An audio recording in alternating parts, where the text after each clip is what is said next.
faslining dekabr oyi birinchi oyi hisoblanadi. Bu dekabr oyida biz 3 ta muhim sanani nishonlar ekanmiz.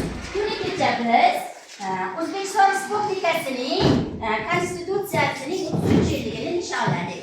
Ertaga esa O'zbekiston Respublikasi Davlat Majlisining qabul qilingan kun bo'lib, unda biz ertaga bayram qilib nishonlaymiz. Yana bir muhim sanamiz bor ekan. Siz uchun juda sevimli bo'lgan. Bu qaysi bayramimiz? Yangi yil bayrami. Yangi yil bayramida biz nima kutamiz? Sovg'a olish uchun nima qilishimiz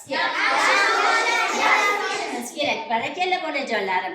Demak, bolajonlarim, ertaklarni biz onajonlarimizdan eshitganmiz, Yaxshi. Xo'p, qani kim aytadi menga? Ertaklar necha turga bo'linadi? Xo'p, Shalola. 2 turga bo'linadi. Nomlari nima ekan? Ushlaringizlar. Adabiy ertaklar va xalq og'zaki ertaklar. Barakalla. Xo'p, adabiy ertaklarni nimalarga aytiladi? Rangi bor ertaklar adabiy ertaklar deb ataladi. Ofarin. Xo'p, xalq ertaklari-chi? Xalq ertaklari og'izdan og'izga o'tib keladigan ertaklar. Ha, og'izdan og'izga o'tib keladigan ertaklar xalq ertaklari bo'lar ekan. Xo'p, xalq ertaklarining muallifi bor ekanmi? Yo'q ekan. Demak, bugungi darsimizni noodatiy tarzda boshlamoqchiman. Bugungi darsimizni biz bolajonlar ertak orqali boshlayapmiz.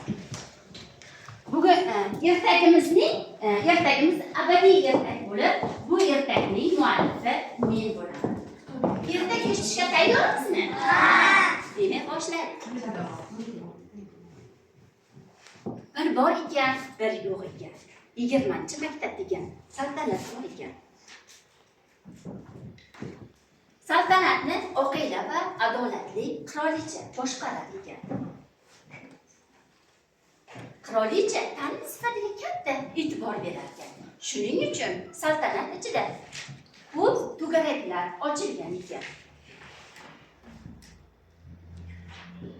Rahbar maktabning ta'lim sifatiga qattiq e'tibor berar ekan. Shu tufayli maktabga saltanatning eng bilimdon ustozlarini jamlagan ekan. Bir kuni ta'lim sifatini baholash uchun har bir sinflar ochiq darslar tayyorlashini buyuribdi. Maktabdagi eng namunali bilimdon sinflardan biri bo'lgan 3-yil sinf o'quvchilari matematika fanidan sonlarni bo'lish mavzusida ochiq dars tayyorlashibdi. Bolajonlar, ertagini yoqyaptimi sizga? Demak, ertagimizning qahramonlari kimlar ekan? Ertagimizning qahramonlari siz va men bo'laman. Mavzuni mustahkamlash uchun 1 daqiqa yangi